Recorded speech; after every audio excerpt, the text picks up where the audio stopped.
Podcast from the Geek Show Podcast Network, dealing with the good, the bad, and the downright inexplicable of movies, either by, starring, or about pop stars. No, the podcast covers such a range of musical and cinematic genres, from country and western to hip-hop, from documentaries to sci-fi. I'm Graham Williamson. I'm a film critic for The Geek Show and Horrified.com. And this week I've been joined by Rob. Hello, or Rob Simpson, to give me my full birth moniker. You can find me online really at No Frame Of. That's the banner I go under. So Twitter, Letterboxd, which I've been a bit lax on in 2020, but 2021 it'll all be back, all up and running as usual. 2021 it will be a return to normality. We've been assured of this. Yeah. Otherwise, I website editor for thegeekshow.co.uk. Yeah.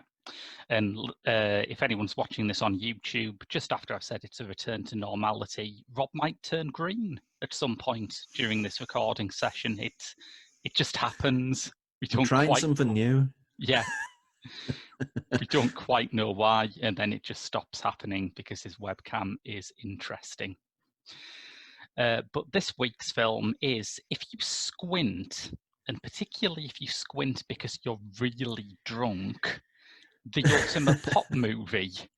It's got punk rock, flying saucers, young love, zombie gore, gang rumbles, and people wearing sunglasses at night. It is, as they say, a lot of movie. It's Wild Zero, starring the Japanese band Guitar Wolf, and this is the first time on this show that I've covered an artist that I'm not really familiar with. Well, that should be interesting then. Yeah. You don't want me to fill the blank in there, do you? I think that there are some blanks that need filling in. My previous exposure to Guitar Wolf, and the thing that got me intrigued by them was, of course, when Adam Buxton appeared in an unflattering bathing costume, pouring drinks over his face, making sections of a beach explode, and grabbing his crotch, which is coincidentally the same way that I got into Belle and Sebastian. But what song was that for again? I remember the video. It was on his TV show Bug, wasn't it? Summertime Blues it was. There ain't probably no their biggest for the Summertime Booze. That's probably their most famous song, to be honest. Right. Because it didn't come up in here. A few of their early rock and roll covers did, but well, Wild Zero is also an album, so a lot of this stuff also, I guess in this context it'd be a soundtrack album, but I'm not sure which come first, whether it was the album that was wrote and the music came from the album, or vice versa. I see. It doesn't really matter at the end of the day. I mean, they both sort of feed off one another. Yeah, quite nicely.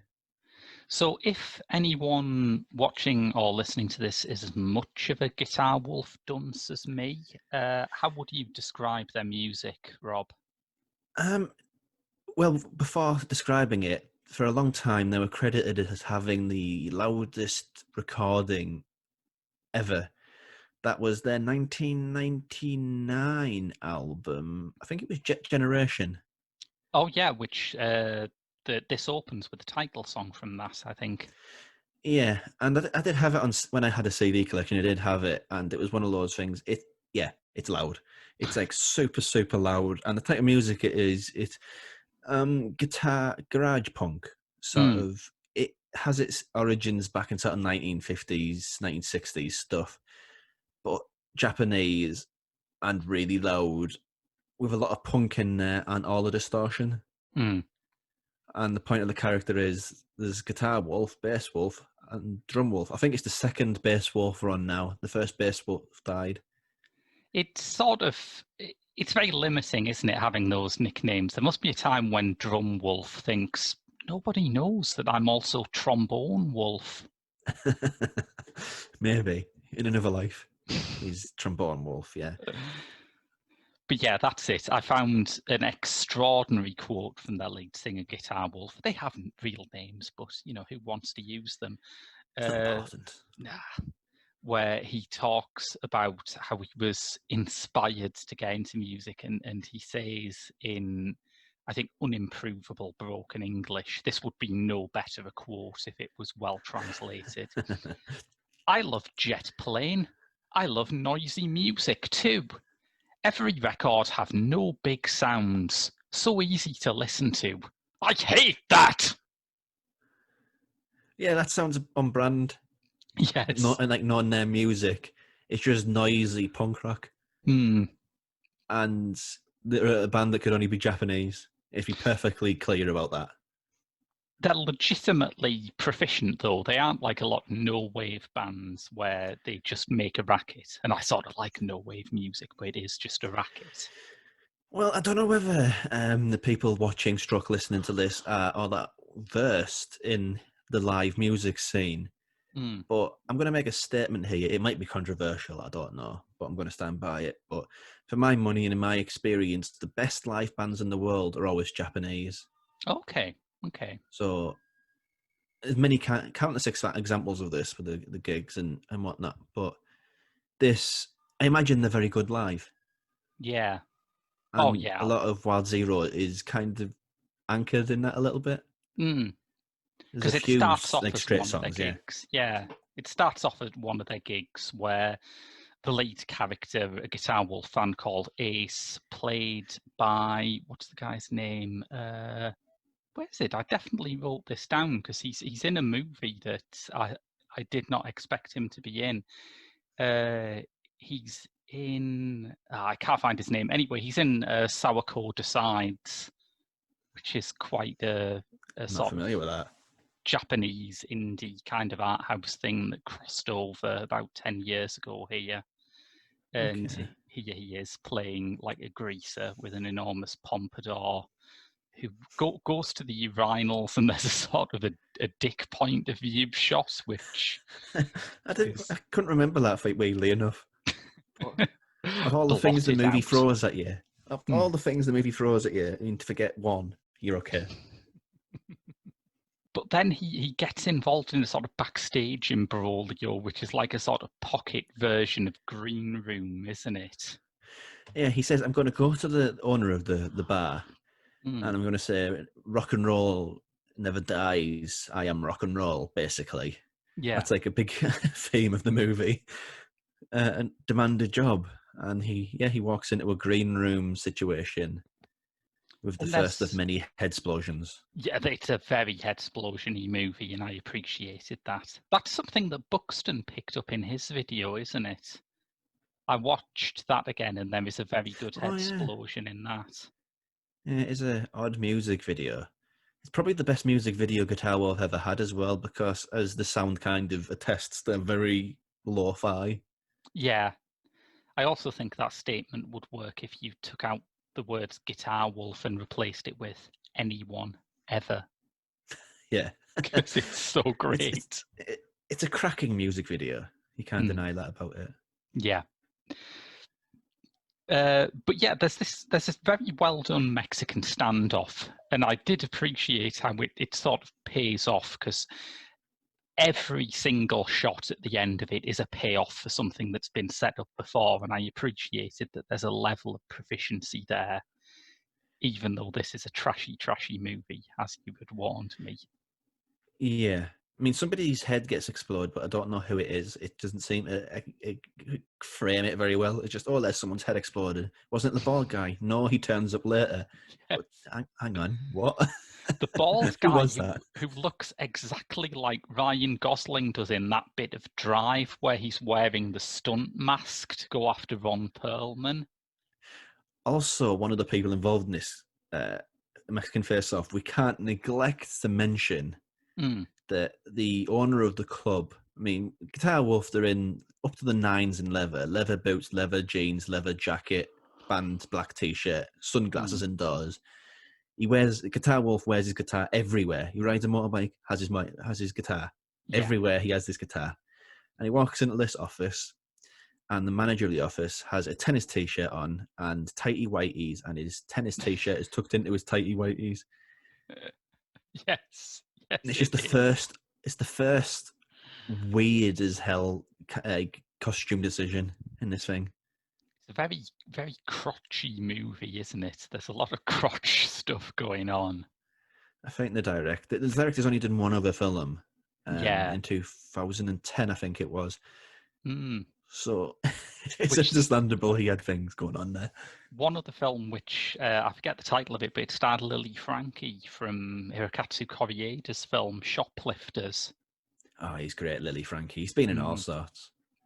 Completely agree. And I love that movie, Shoplifters. I thought that was a rare, deserving Palme d'Or winner. They can pull that out the bag occasionally over there. Lily Frankie was also in Yakuza Apocalypse as a Yakuza vampire. So he's mixing it up. He's a versatile man, yeah.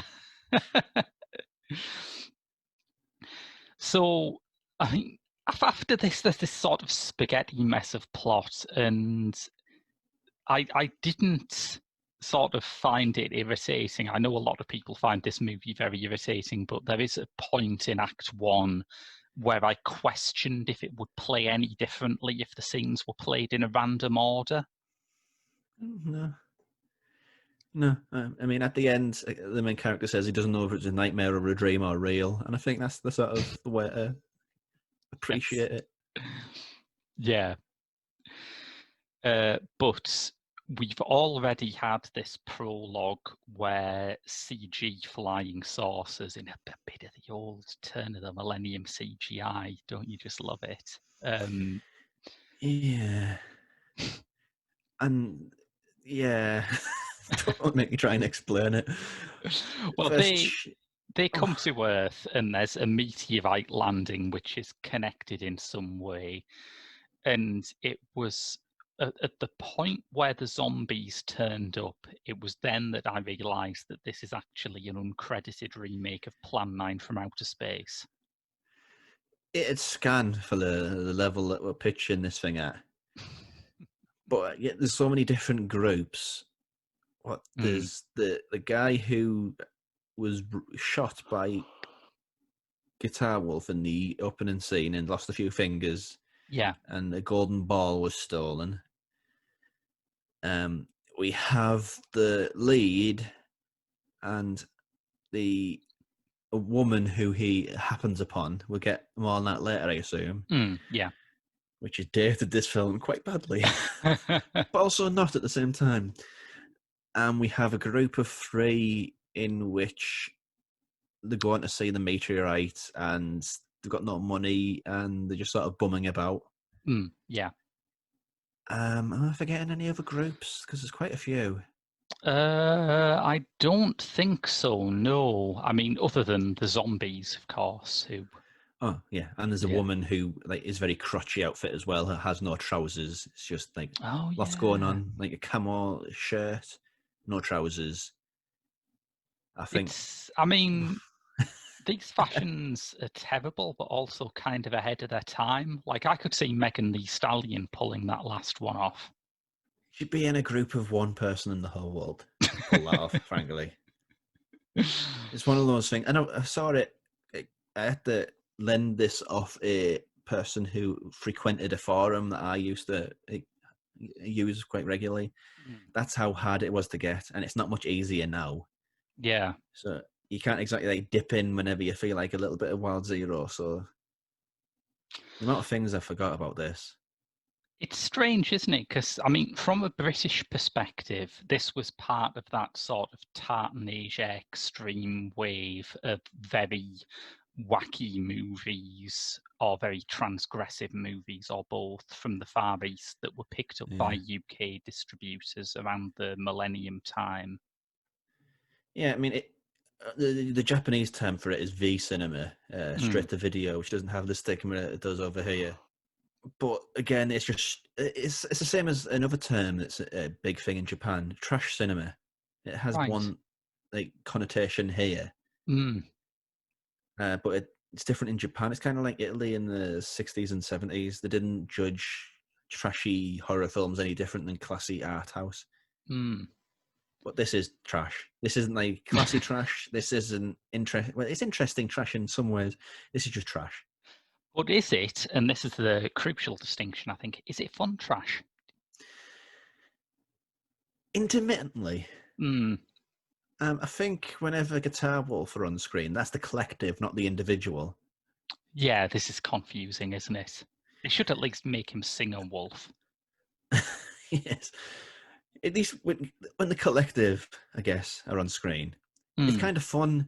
I mean, Guitar Wolf, he seems, his performance is really, really weird, where I can't tell whether they got him in for one day and he just delivered sound bites, or whether it's a genuine performance, or whether he's really like that.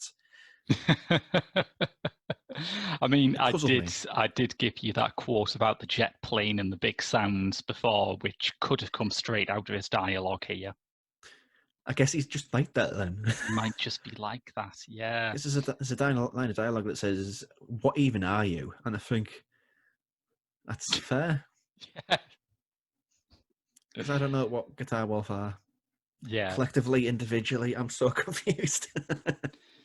For me, it starts off being pretty solid trash, sort of hits a few bumps, but keeps going until about an hour and 10 minutes in. I just started thinking, all right, that's about enough trash. Seriously, get to the end. I mean, there's no reason that this has to be more than 70 minutes, because let's be fair, it is nothing more than a pure advert for Guitar Wolf. Yeah. And it's actually about 1 hour 40, which is excessive. Even though the ending, when it comes, is good and it's worth waiting for, but it straggles getting there. Yeah. There's one bit that I think, without going to spoilers in this conversation, Absolutely, yes, yeah. There's one bit, I can't remember the name of the woman who Ace has a connection to. That is something that I should have written down.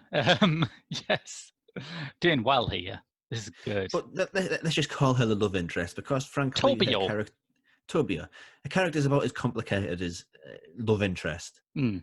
They meet in a situation in a gas station where one of the earlier aforementioned groups, the ones who just go on to watch the asteroids, try to rob the gas station. He interjects and them two meet. And there's these weird shots every now and again where he says, "I'm Ace, I'm the best, I'm rock and roll #1, baby."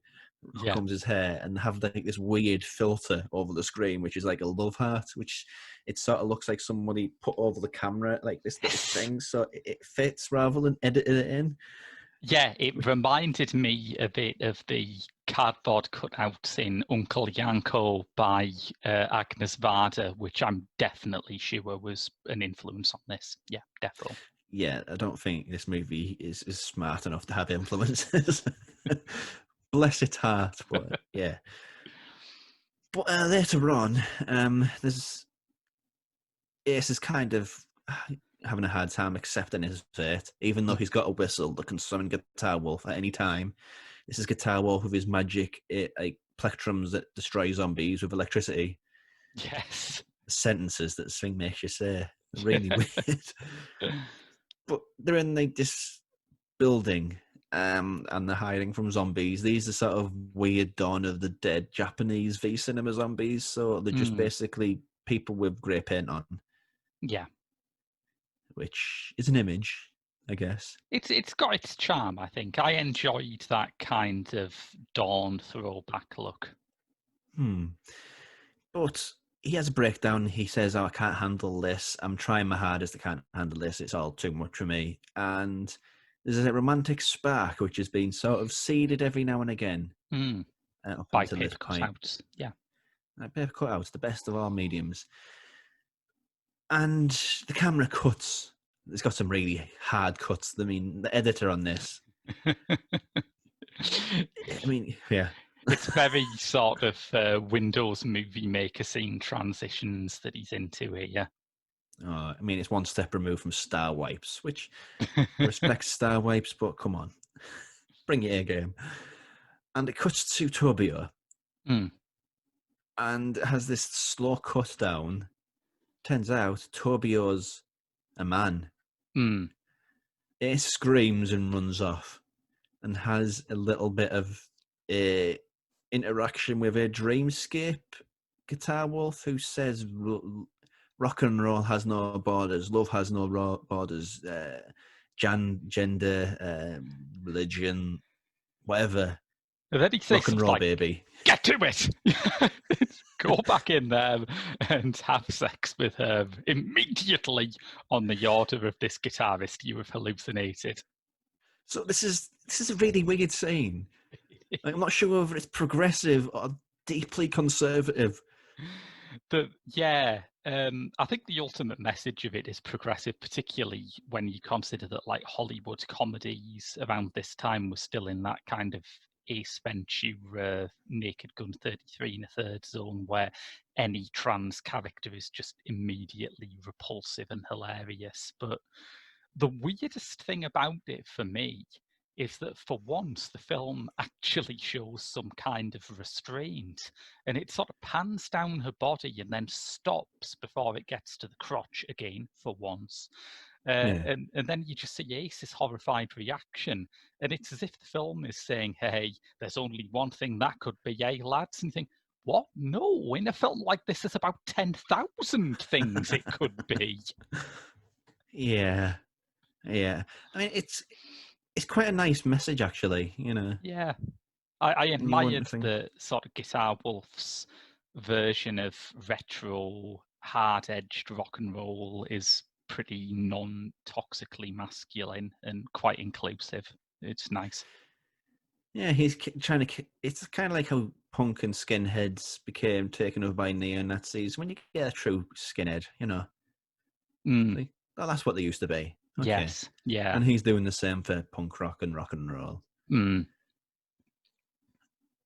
I don't really know how to take it from that. Let's just bask in the niceness for a second. I did find out before this was released that Guitar Wolf had been in another movie before this. They had a small part in a film made in 1997, I think, in America, called The Sore Losers, which starred the Oblivions, another garage rock band who they'd been on tour with. Yeah, their peers, them. And there are some Oblivion songs in this film. So I mean, it does feel the need to like have music playing all of the time, but it's kind of there's some movies that do it where it's constantly prodding you, saying feel something, you better feel something. This is a sad scene, this is a happy scene, this is an excited scene. Whereas this, it's just a cool mixtape. Yeah, that's a very good comparison point, because the Guitar Wolf songs, I think, are terrific. I mean, they have an absolutely brilliant sound. And some of the other songs are well chosen too. I was absolutely delighted when Rebel Girl by Bikini Kill started playing. So you're not going to like reference the fact that there's this, what's the name of the song? Love Boop Boop Boop or something. It's in this weird underwear man's office. Maybe the pants were distracting me. I don't know. Was it love beam beam beam or beam beam love or something? It's just really really bad shape up.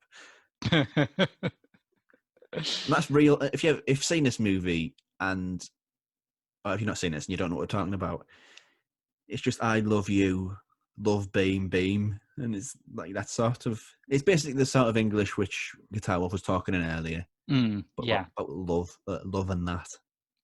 Yes. I mean, just ticking off the insane lyrics, if I started doing that, this podcast would last significantly longer. There is one that I noted down from Jet Generation, which is magnificent. I've got a wallet on my ass with a rock and roll license. I don't know much about Japanese society. Do you have to have a license to rock and roll? That seems a bit restrictive. I don't know, but I know there's an official luchador department in the Mexican government, so maybe. Wow. Yeah, you're legally covered by Mexican law to have your identity covered by your mask in Mexico. So That's who knows? great. Countries are weird. What a fantastic piece of trivia. Yes. And the ending, though. The ending is very fun. Like I say, it straggles a bit before the ending, but when the ending comes, I thought, oh yeah, that's the kind of madness I've been waiting for. Because I don't know if it, again, I mentioned a while ago, I don't know if this is smart enough to reference things or no references, but I think there's a Return to the Living Dead reference in here. Well, it does have Return to the Living Dead is one of those few films that has a talking zombie, and so does this. So maybe. Because yeah, the idea that a lot of people who don't watch zombie cinema think all zombies say brains. They don't really. It's Return of the Living Dead which birthed that idea. Yeah. And also one of the lines of dialogue, "Send more paramedics," is the name of a now defunct Leeds thrashcore metal band. Ha. So there's that. But yeah, I mean, there's a bit where two of the side characters find each other again as zombies, and it's just got a scene of them saying each other's name and walking to each other in this sort of distorted zombie talk. Yes. But then there's also there's another scene with a talking zombie before that where there were zombies outside of the compound where the heroes have holed up in, and they manage to lure someone outside by pretending to be a civilian in danger, which is it's quite good. It's a bit like that bit on Doctor Who where the Weeping Angels manipulated a dead guy's voice box. It's a kids show for kids. Yeah, all kids. Doctor Who, yeah. And then the guy with the underpants turns up and starts shooting stuff. And there's a really funny sequence with him interacting with a zombie, and he seems oblivious that zombies are a thing. Yes. Which is that's a surprisingly rare scene in zombie cinema, isn't it? The guy who realizes zombies are around and then just goes, "Oh, come on, nah." Yeah, and usually that sort of person is like, here's the bad guy, right? And he's going to get the really gory kill. Yeah. They're going to Dylan Moran in Shaun of the Dead is like the golden example of this. Or the military douche who doesn't like Bub in Day of the Dead. Who's probably the high watermark as far as I'm concerned. Is, oh my god, he's just blood now, isn't he? Yes, yeah, that's a fantastic scene. But no, he gets bit. They don't really acknowledge that, and he just blows some stuff up. Yeah, he does get bit, doesn't he? That's very odd. Yeah, but does it actually establish whether biting turns you? I mean, it does and it doesn't. It kind of picks and chooses. Yeah, I guess it's perfectly valid that a zombie movie should decide that one of the rules doesn't apply to it. But normally when that happens, they make a big deal out of it because it's a subversion of expectations, whereas here someone just gets bit and it doesn't come up. I mean, they seem to be aware of the fact because there's a bit around here where they have a little conversation in the military hangar where they say, have you seen, this is like zombies from Night of the Living Dead. Have you seen Night of the Living Dead? Oh, yeah, I haven't seen Night of the Living Dead. I haven't seen it either. It's like, why are you bringing this up? Is this some sort of contractual obligation? Yes, yeah, that's. I don't know. It's odd because it is early on in that kind of zombie revival cycle. It's before Shaun of the Dead. It's before Zack Snyder's remake of Dawn of the Dead, and it's before the torrent that came after that. It's after the greatest zombie movie ever made, though, Zombie, in which zombie is spread by bad Sprite. I'm being ironic, obviously. It's not that good, but it amuses me. What nation created Biozombie? 1990s Hong Kong. Right, I see. 1990s Hong Kong is weird. Yeah. The Wow. video game Dawn of the Dead also plays a pivotal part in that movie. Right. Right. Of So, course it does. well, so maybe there's just this thing where in Asia zombies never went out of fashion. Obviously in Britain you have a problem where from the early 80s onwards, most of the classic zombie movies cannot be legally distributed here uncut. So there's an obvious ebb and flow to the zombie craze here, but over there that Yeah. doesn't apply. I mean, even as there's like people expecting a gory zombie movie, it's not really. It's got, I don't know, it's got a fair few gory scenes, but I don't know whether they seem like less than what they are because the movie isn't really going for atmosphere or scares. And also, I think it's a budgetary thing. It's like going back to that Day of the Dead scene. That is grisly because it looks real, effectively. Yeah. Whereas this, they made it in about £1. Yes. So the effects kind of reflect that. It's very foam rubbery. It's got that real foam rubber texture, I think. And it's also shot in digital, so it has the grey off colour. It has that colour, doesn't it, that only exists in turn of the millennium Japanese exploitation films. That particular kind of greeny, yellowy tint on the lights just took me back to the time when I was starting to get into Takashi Miike straight away. It's the same era, so sort of late 90s, early 90s, where they just signed. Like Takashi Miike had his famous 2001, where I think he made 17 movies Of course, in one year. Yes. Which I don't know how it's physically possible, but good on you, Takashi. Yeah. Good on you. What a guy. But yeah, I don't know. I have a theory that every nation is capable of producing a good zombie movie if they put their mind to it, but Japan is particularly good at making terrible zombie movies. Their bad zombie movies are so entertaining. There's a baseball zombie movie. I think it's just called Baseball Zombie. Creative. I don't know. Tokyo Zombie is quite fun because it's got the biggest fake out of a zombie bite, and it's hilarious. Right. And it's quite accessible. It's got Tadanobu Asano, who people might know from 4. Yeah, and he's Hogan, one of those. He's Tadanobu Asano is like the Japanese equivalent of one of those kind of Willem Dafoe, Nasiruddin Shah kind of character actors who is just good in every single thing. For a while, he was referred to as the Japanese Johnny Depp, but now that I don't think you can really call anybody that unless you've just been mean. Yeah, unless there's been like a really high-profile spousal violence case in Japan, I would back away from that comparison.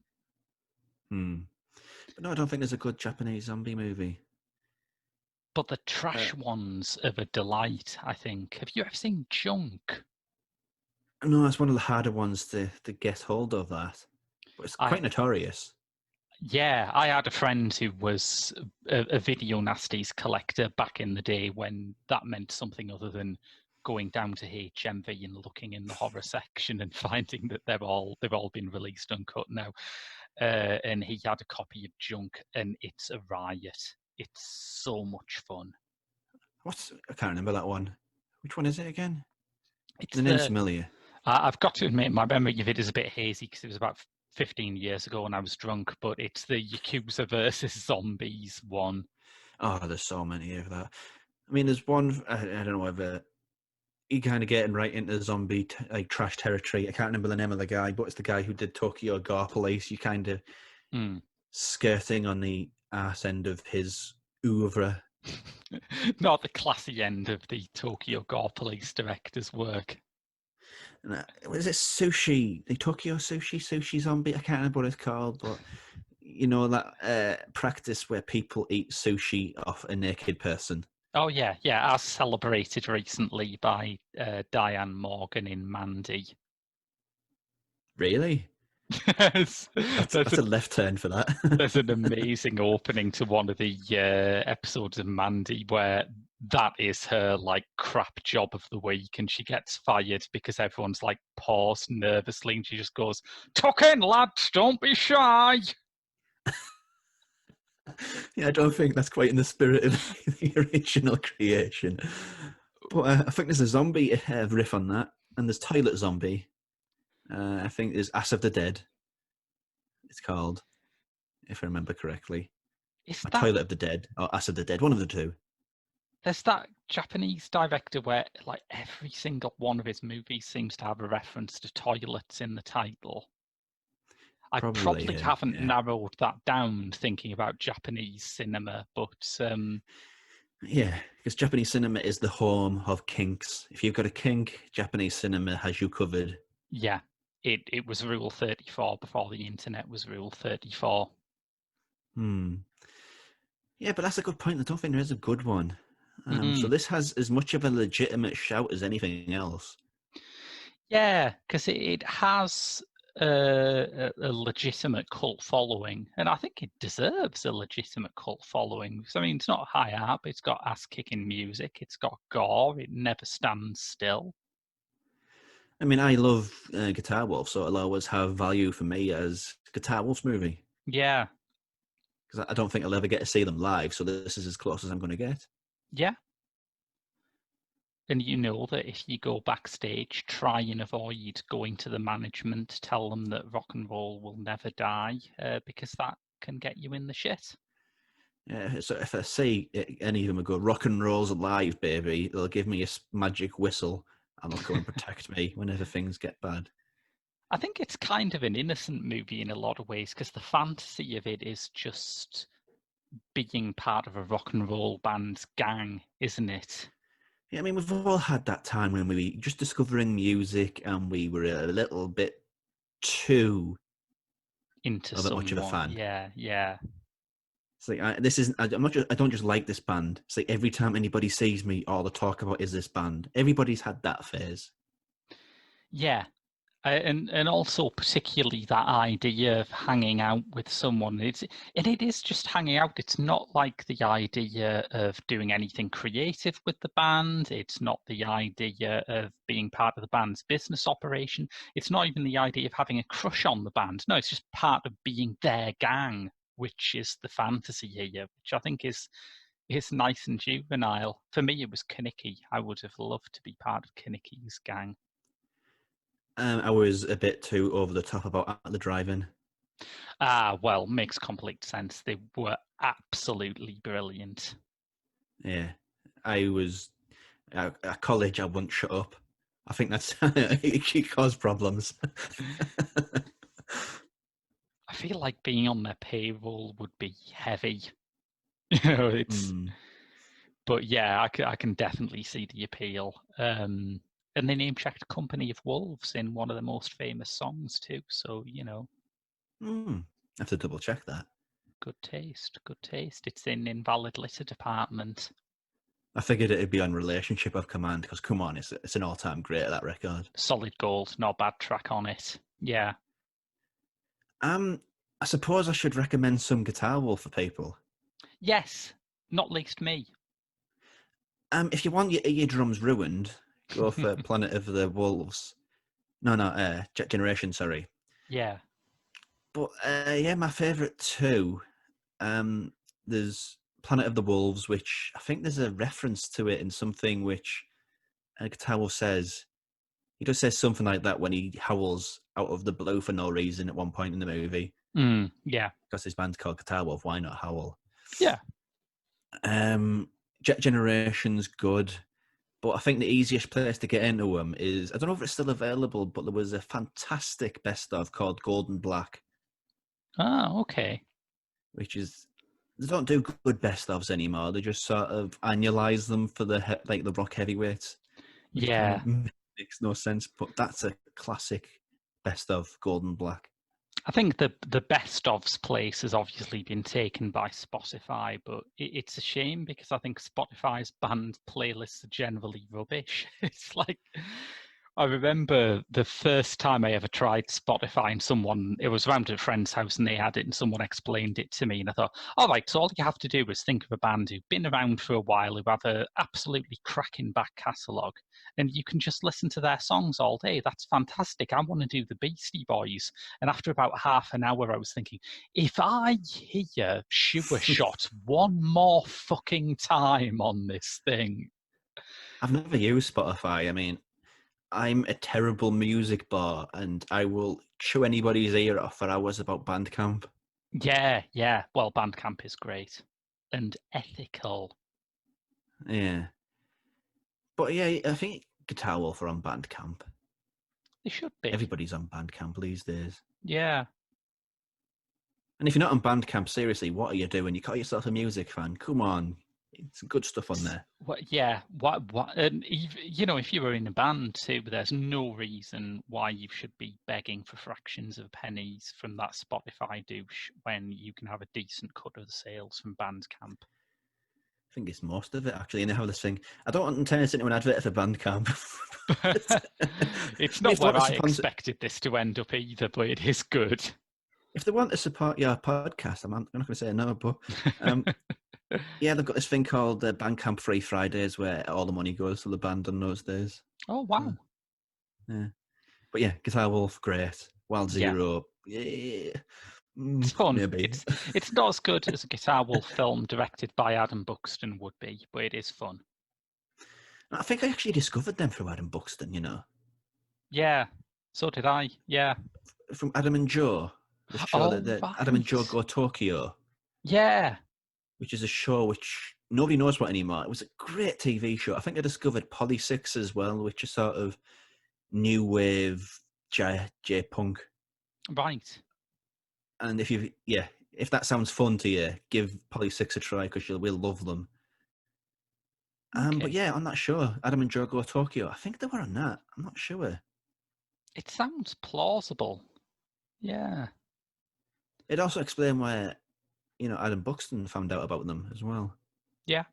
Because they're not the sort of band you just sort of happen upon on your troddles there. No, not really. I think the first time I heard of them, as opposed to hearing them, was probably in a review of Wild Zero. Which is like the only plausible place that I would have heard of them before that Adam Buxton music video. I mean, I did used to use Last FM, but no, I think it is that show. It is that show that has helped me find them. Yeah. So thank you, Adam and Joe. I appreciate it. Just one last note of something that tremendously entertains me. When Guitar Wolf, the singer, wants to make an entrance, he plays the opening chords of Raunchy, the classic instrumental by Wray, which is always... Is that what he was doing? That's what he's doing. Oh, wow. He knows his rock and roll then. Well, he does, because Raunchy was the song that inspired him to take up playing guitar. It is also the song that inspired the formation of a less well-known cultier band than Guitar Wolf called The Beatles. That rare by your band. Bit of a crate digger one for you there, listeners, but if... Yeah. They are effectively the same sort of music as the Beatles, just a little bit more extreme, I guess. Yeah. Yeah. Bit louder, and I was going to say the lyrics make less sense, but I'm thinking about it more, and I'm thinking, do they though? Is there a single Guitar Wolf song that is more incoherent than I Am the Walrus? Well, there's a song about taxi drivers. Whenever I hear it, I always think it's called Backseat Driver, and Backseat Driver makes much more sense as a thing to be angry about. So maybe, I don't know. I don't know, man. Taxi drivers get my nerves when I'm driving. But yes, that's a whole other podcast, and one that will only appeal to Top Gear fans, so we're not making it. But yeah, I think that about wraps it up for Wild Zero. You can find us on any of your usual podcast providers, and if you go to thegeekshow.co.uk, you can also find news about Impossible Mission, Dreaming Machine, Literary Loitering, and all of our other podcast and video series. But until then, that's been your lot from Pop Screen. I've been your host, Graham Williamson. And I have been Rob Simpson. See you next week.